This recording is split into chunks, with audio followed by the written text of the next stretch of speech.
Here we go. Let's get this thing started. Hello, and welcome to I Learned It From You, the podcast. This is episode number 4, Candace Owens versus Cardi B. In this episode, we're going to talk about each of them and their most recent videos as of September 12, 2020. I've posted a link to each of their videos, and you can find their links in the comment section below or in the show notes. So, what exactly made me want to react to this Candace versus Cardi fight? I saw a few different levels of unnecessary negativity. On one level, I saw two people of color fighting each other. Now, we don't need any more of that. Why aren't two people of color supporting each other? On another level, I saw two women fighting each other. We don't need any more of that either. Why aren't two women supporting each other? And still, on another level, I saw two people, human beings, fighting with each other. We don't need any more of that either. Why aren't two people supporting each other? Now, don't worry. I'm not trying to take away anyone's fun or excitement. Anyone's fun or excitement that comes from watching two people fight or compete. But this was not a planned or a scheduled or an equally prepared for fight or competition. In my opinion, a fight or competition is much better when it's planned for or it's scheduled and both sides understand that a competition or fight is coming up. You know, for example, next week I'm gonna debate so-and-so. I'm gonna play this hockey team in this. I'm gonna play this other basketball team in that. America already does a great job at creating fights and competitions and everyone planning to compete and fight. We have professional boxing, MMA, football, basketball, soccer, tennis, golf, hockey, and of course politics. These are unbelievably exciting fights and competitions when each person is prepared and they know what they're getting into and that's what they're up for. I'm not 100% sure how all of this Candace versus Cardi thing got started, but Candace says she took action when Cardi got the opportunity to interview Joe Biden. Soon after that, Candace called Cardi illiterate and uneducated. Then all of this quickly became Candace versus Cardi.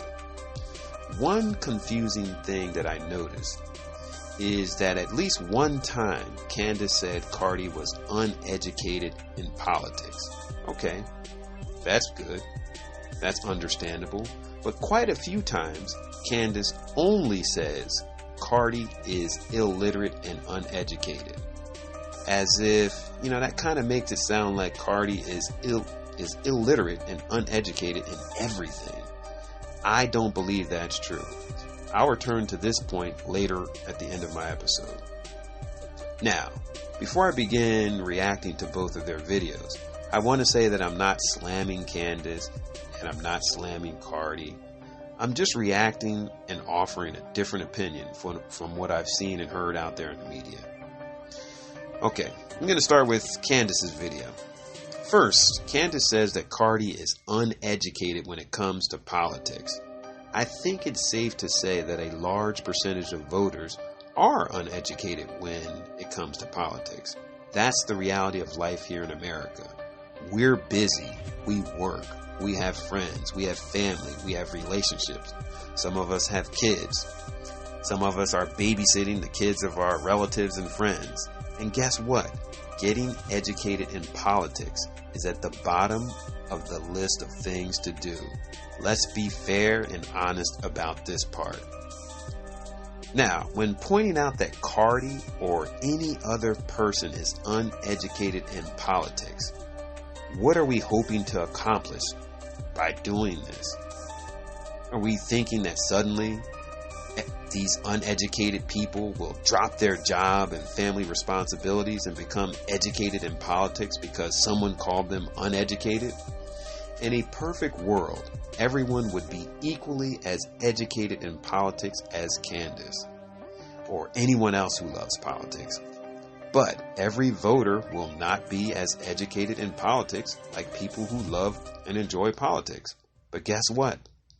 The reality is every registered voter gets to vote, and no one will ever know exactly how educated they are in politics. That's a simple fact. It's the reality. In America, we hope everyone gets educated in politics. We encourage everyone to get educated in politics. But I'm not sure it's the best idea to attack someone in an effort to bully them into getting educated about politics. Now, Candace continues. Candace begins to cover Joe Biden and Cardi's interview with Joe Biden. Candace believes that Joe Biden thinks Cardi is an idiot. Let's say that this is 100% true, that Joe Biden thinks Cardi is an idiot. Then that would be a negative thing, obviously. But like everything else, there's usually negatives and positives to all actions that we see or we hear about or actions that we do. In this situation, Cardi's interview with Joe Biden may have sparked some of her followers to get more interested in politics or pursue a career in the music business. Now, why do I say that? Because some of her followers, probably many of her followers, saw something different happen. Cardi got the attention of a major politician like Joe Biden, who's running for president of the United States of America. She interviewed him. And think about it. She came up from an ordinary background, a regular working class family. To be fair, it's very common for many politicians to avoid certain reporters, avoid TV and radio shows that they don't like, and avoid some newspapers that they think are going to make them look bad. Some politicians only like to give easy interviews with prepared questions and answers. That's normal. Democrats and Republicans do that. Now, Candace continues by calling Cardi ignorant and stupid for telling Biden she wants lower taxes and universal health care. During almost any election, everyone talks about that they want lower taxes and some form of less expensive health care. Everyone wants both. Almost everyone wants both. Be honest. Do you know anyone who says, I want higher taxes and I want more expensive health care? I don't know anybody that says that. Do you? So, why is it ignorant and stupid when Cardi says she wants lower taxes and universal health care? Think about this for a moment. In 2017, taxes were lowered just a little bit for regular people like us. But taxes were lowered in a very, very big way for businesses, corporations, and wealthy people. Why were these taxes lowered? They were lowered because people said, lower my taxes. Now, what about healthcare? Do wealthy people need universal healthcare? No.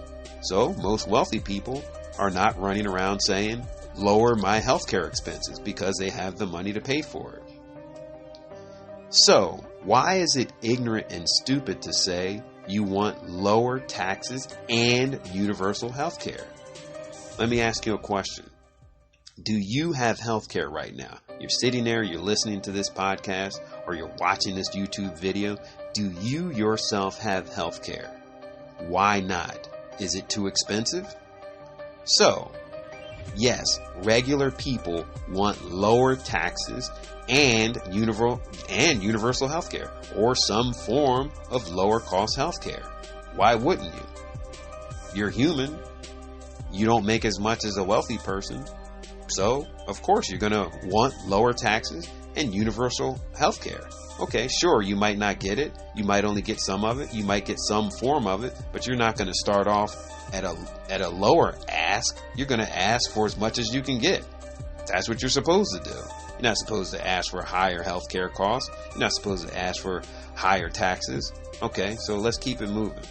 Candace jumped to a different subject. Candace says that Cardi keeps talking about she has a number one song. Candace says Cardi's number one song means nothing and nobody cares about Cardi's wet private part. Now, adding this part into this whole Candace versus Cardi thing feels out of place when Candace introduces this aspect of it. It comes across like Candace simply doesn't like Cardi's song, or she doesn't like Cardi's wet private part. Okay, but we're talking about politics. So why are you bringing that up, Candace? I didn't understand that part. Are you bringing it up because Cardi brought it up? Okay, so as the video goes on a little bit more, Candace says that all of that stuff from Cardi is hurting Black America. Okay, so now she ties it in a little bit. She's saying that all of these things that Cardi does hurts Black America. So now, correct me if I'm wrong on this part. Is Candace saying that Cardi's words from her song and Cardi's video images from her song and Cardi's questions to Biden all hurt Black America? Because Candace believes this part is true, Candace is angry and Cardi must be called ignorant and stupid on social media. So now let me understand this completely and correct me again if I'm wrong. If Cardi does not make any more adult entertainment with adult words and adult images, and Cardi becomes educated in politics to Candace's expectations, and Cardi becomes a Republican supporter and a supporter of the Republican Party's what they want, their policies, and Cardi does not support the ideas of the Democrats anymore. After Cardi does all of these things, will Cardi now be automatically helping Black America and no longer be publicly called ignorant and stupid on social media by Candace? Wow, really? Is this where we are in American politics and in political reporting and political influencing? Now, I believe Candace is around 30 years old right now. Is Candace representing that next new wave of politicians and political supporting and political influencing? To be fair, Candace is saying she's doing this because she saw an uneducated voter, Cardi B, influencing her 75 million followers on Instagram with some true information and some false information. Well, in the last 10 years, both Democrats and Republicans have put out false and misleading information in front of millions of people on purpose and by accident. So, if that's true, we should see Candace going after every one of them, as many of them as she can, including current presidents, current politicians, and future presidents and future politicians. And she should publicly call them uneducated, stupid, and or ignorant. Yes or no? It's only fair.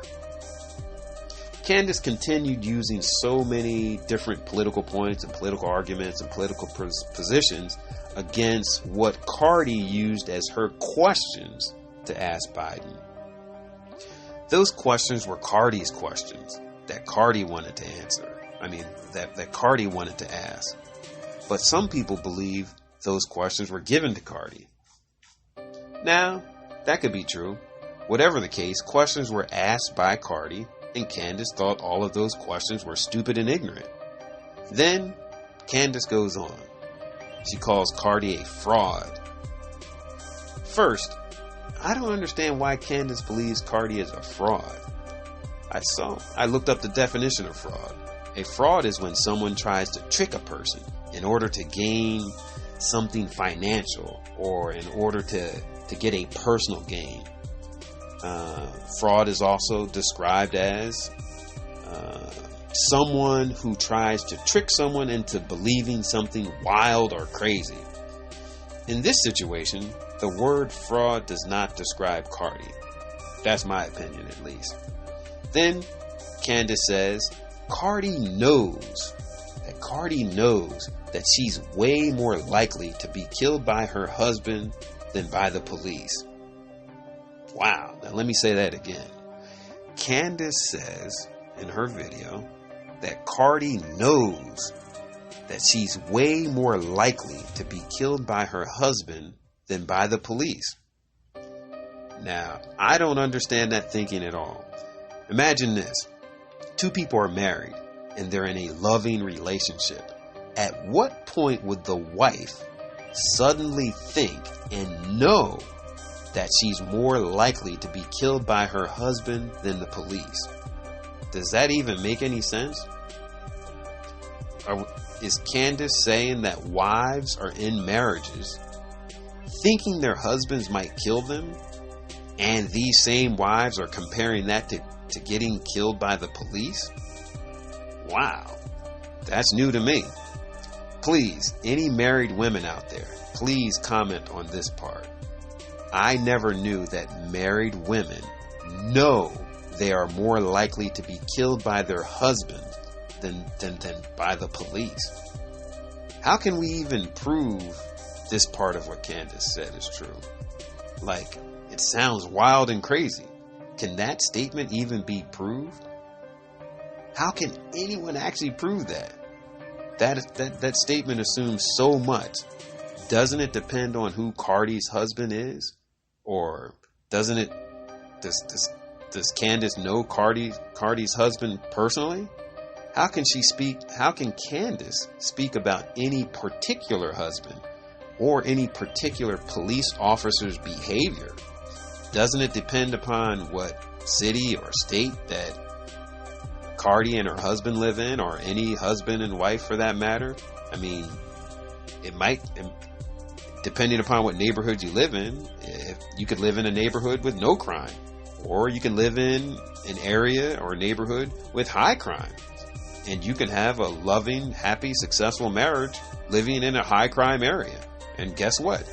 Someone late at night could be going, a husband could be going to the store and there's a robbery down the street and it's a case of mistaken identity and the husband can be accidentally killed by the police. Now, I know that sounds far-fetched and maybe it might not happen in some areas, but it could happen in certain high crime areas. And it doesn't, I don't even know what to say. Can anyone comprehend that sentence, that statement? Well, let's continue. Candace keeps going and covers many different issues while throwing in numbers and percentages. In a real debate, these numbers could be fact-checked and agreed to as true information before this real debate or this real battle or this real competition or fight, before this thing happens, and then no one wastes time arguing certain points. So, when I hear numbers and percentages, I don't know if they're true. I don't know where they came from. So I'm looking at the comments in the video, in Candace's video, and I see people commenting, and some of the people say that, hey, those are facts. But where did these so-called facts come from? For example, Candace says 94% of black men are killed by black men. Where did that number come from? In my opinion, it should be very easy for everyone to have access to information so that they can verify and agree that number is true. And more importantly, that number makes it impossible for a police officer to shoot any unarmed, handcuffed suspects. In other words, let's say it's totally true. Let's say it's totally true that 94% of black men are killed by other black men. Does that mean that a police department can't make a mistake and hire someone whose skills are not best used in law enforcement, and then that one particular officer kills an unarmed black man? Black men killing black men is a different issue than police killing unarmed suspects who are innocent until proven guilty. Let me say that again.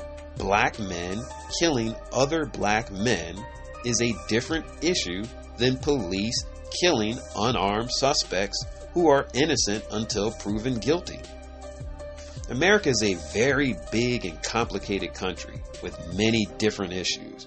America has lots of smart and intelligent people. Some smart Americans could focus on plans to prevent black men from killing black men. Another smart group of Americans can focus on preventing a police officer from killing unarmed suspects who are innocent until proven guilty. America can do many things at the same time. It's not one American doing everything. There's nothing wrong with working on many different problems at the same time.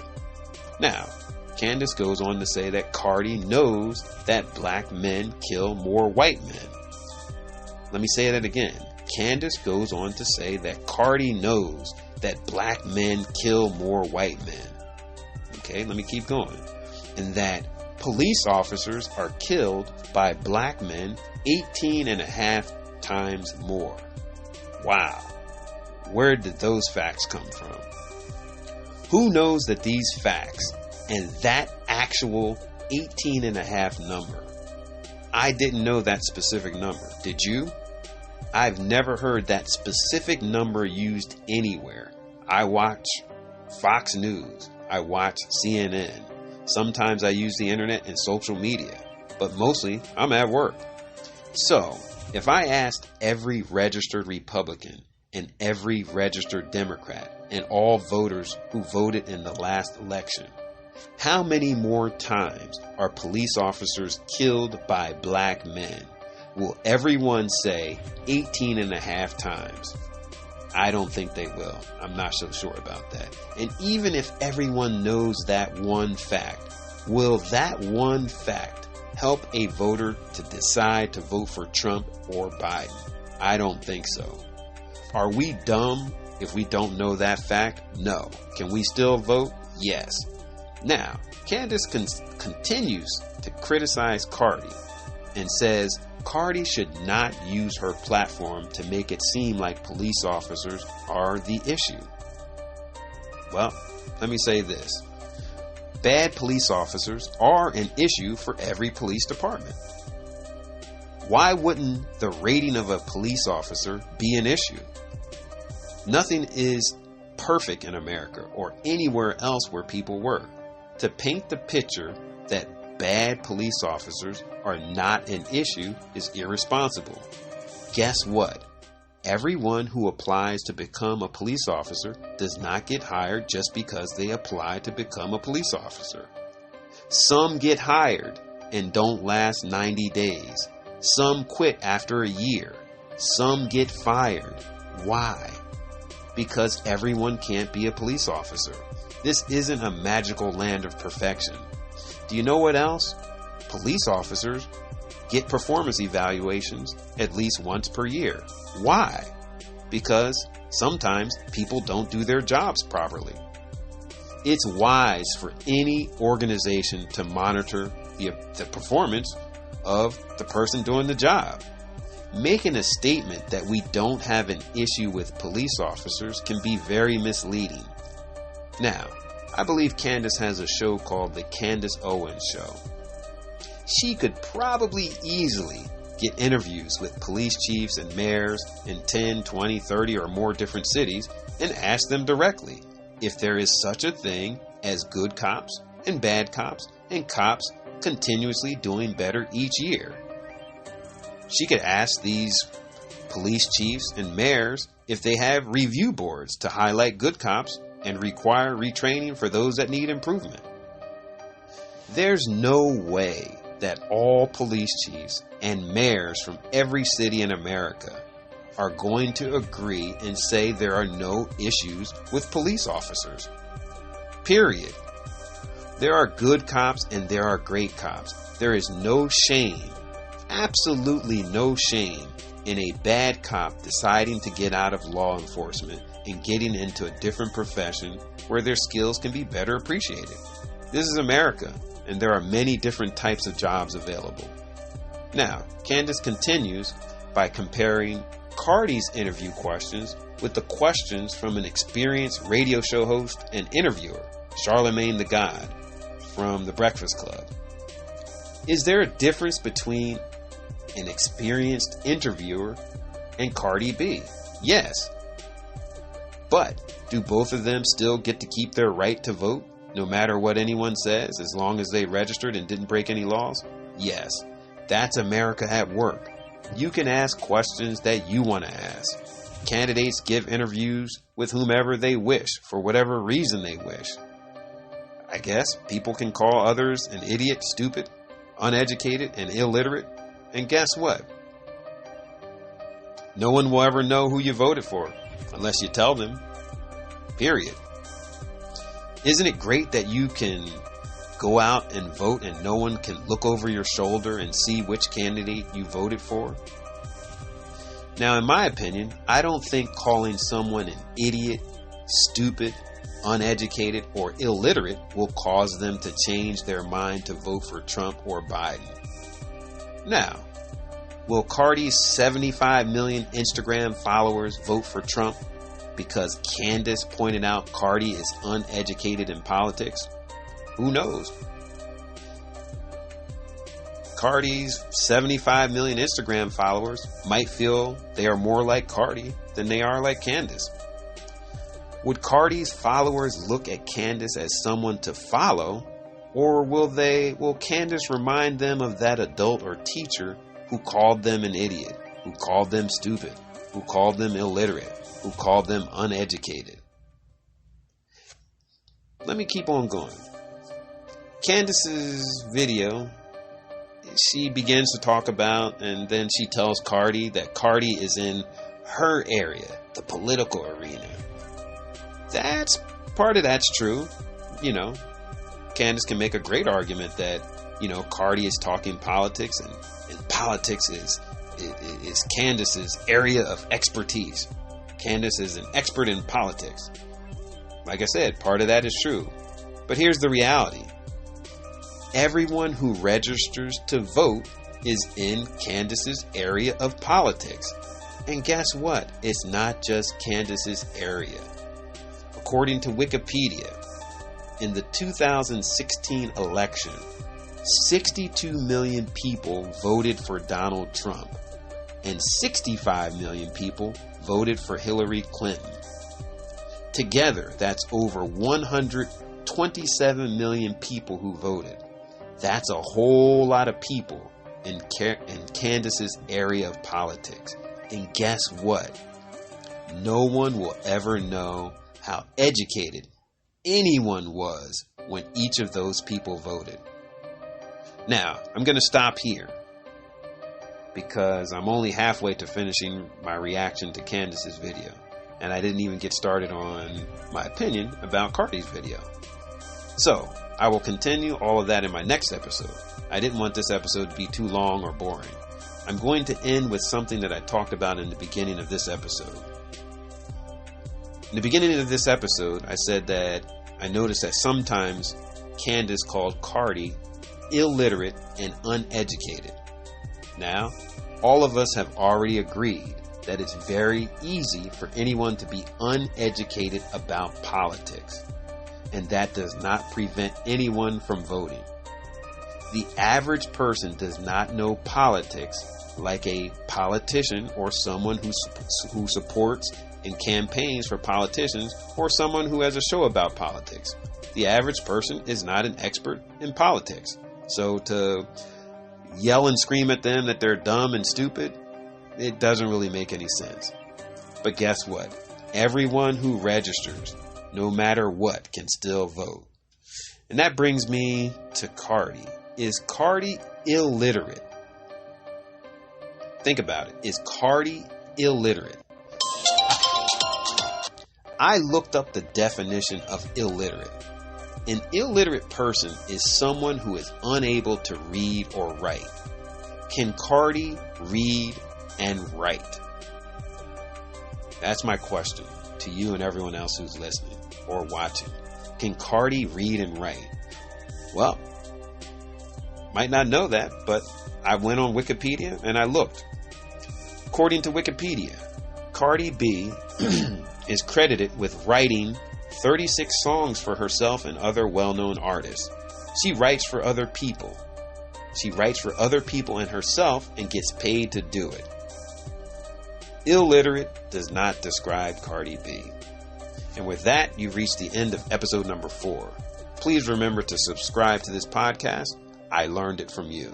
Don't forget to rate this episode and post your comments. Don't forget to send this episode to your friends and family so they have an opportunity to make this world a better place. By the way, episode number 5 will be out soon, so please make sure you subscribe so you don't miss it. You gotta hear episode number 5. I'm gonna continue where I left off, analyzing and reacting to these 2 videos. Now, obviously, both episode number 4, which you're listening to now, and episode number 5 are extremely good together. You're going to have to hear both of them. As always, thanks for taking this journey with me.